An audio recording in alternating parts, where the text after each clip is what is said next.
விழாவில் ராஜ்நாத் சிங் வந்து 1/2 மணி நேரம் கலைஞரை பற்றி புகழ்ந்து பேசினாலும் அது அவர் வந்து ராஜ்நாத் சிங்கா பேசியிருக்க மாட்டாரு, மேலிடம் உத்தரவிட்டிருக்கும் ரஜினிகாந்த் பேசுறாரு. யார் மேலிடம் இப்ப கலைஞரை பத்தி புகழ்ந்து ராஜ்நாத் சிங்கை பேச சொன்னது யாரு? என்ன பாக்குறீங்க? இதெல்லாம் அவளுக்கு கேட்டதாங்க தெரியும், என்ன கேட்டால் எனக்கு எப்படி தெரியும்?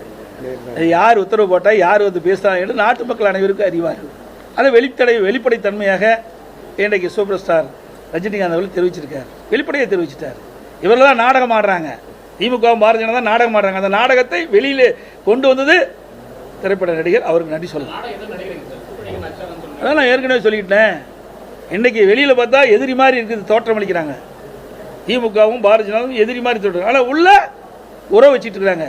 இன்றைக்கு இந்த விடியா திமுக அரசு திரு ஸ்டாலின் அரசாங்கத்தின் மீது 3 முறை மேதக ஆளுகிட்ட போய் ஊழல் பட்டியல் கொடுத்தீங்க. என்ன நடவடிக்கை எடுத்தீங்க? இது வரைக்கும் எதுவுமே இல்லையே. சட்டமன்றத்தில் எதிர்கட்சி அந்தஸ்தை கொடுத்ததே பிஜேபி கூட்டணி தான் அப்படின்னு சொல்லி இந்தியாவும் வேடிக்கையாகவும் இருக்குது. என்ன பண்ணுறது? இதே புரட்சி தலைவி அம்மா அவர்கள் 1998 இன்றைக்கு 4 நாடாளுமன்ற பொருளை அதிமுக மூலம் தான் அவர் பெற்றாங்க.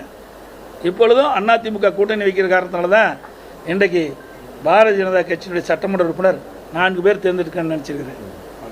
4 பேர் வெற்றி பெற்றிருக்கிறாங்க. இதே நிலை 2019 நாடாளுமன்ற தேர்தலோட 22 சட்டமன்ற இடைத்தேர்தல் வந்தது. அப்பொழுது நாடாளுமன்ற தேர்தலையும் திமுக போட்டியிட்டது, 2022 22 சட்டமன்ற இடைத்தேர்தலையும் அதிமுக போட்டியிட்டது.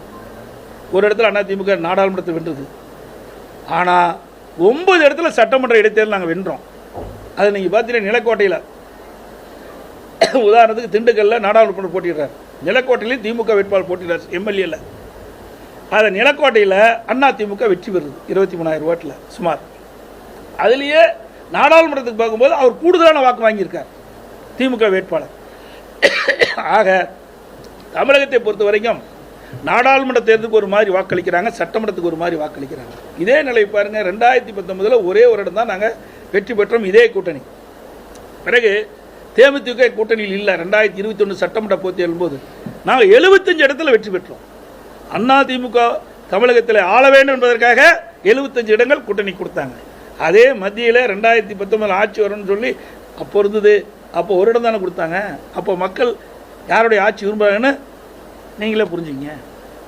நடிகர் விஜய் வந்து அந்த கொடி அறிமுகப்படுத்திருக்காரு, சொல்லுங்க. அந்த இதில் பார்த்தீங்கன்னா இப்போ அவங்க ஒரு பாடல் வெளியிட்டிருக்காங்க, அந்த 3 எழுத்து மந்திரம் திரும்ப ஒழிக்க போகுது அப்படிங்கிறாங்க. அவங்க கட்சி பாடல்களையும் அண்ணாவையும் எம்ஜிஆரையும் குறிப்பிட்டு பேசுகிறாங்க. இப்போ உங்கள் தலைவர்கள் வந்து மற்றவர்கள் சொந்தப்படுறாங்க, இது நீங்கள் எப்படி பார்க்குறீங்க? அதே எங்களுடைய தலைவர் கிடைத்த பெருமையாக நான் கருதுகிறேன். அதே ஒரு கட்சியுடைய தலைவர் எப்படி இருக்க வேண்டும் என்பதற்கு முன்னுதாரணமாக எங்களுடைய தலைவர் திகழ்ந்து கொண்டிருக்கின்றார். அதுவே அந்த கட்சி யாராலையும் அழிக்க முடியல. அனைத்து இந்திய அண்ணா திராவிட முன்னேற்ற கழக தலைவர்களை குறிப்பிட்டால்தான் தங்களுடைய கட்சி நடத்த முடியும், கட்சி தொடங்க முடியும் என்ற நிலையில் அவர்கள் தெரிவித்திருக்கலாம். அப்படி தான் நான் நினைக்கிறேன். அந்த அடிப்படையில் அந்த கருத்தை அவர் தெரிவிச்சிருக்கலாம். இன்னும் அவர்கள் வந்து இன்னும் முழுமையாக வரவே இல்லை. இது கூட்டணி அமையுமா அமையாது என்பதெல்லாம் தேர்தல் நேரத்தில் முடிவு செய்ய வேண்டியது.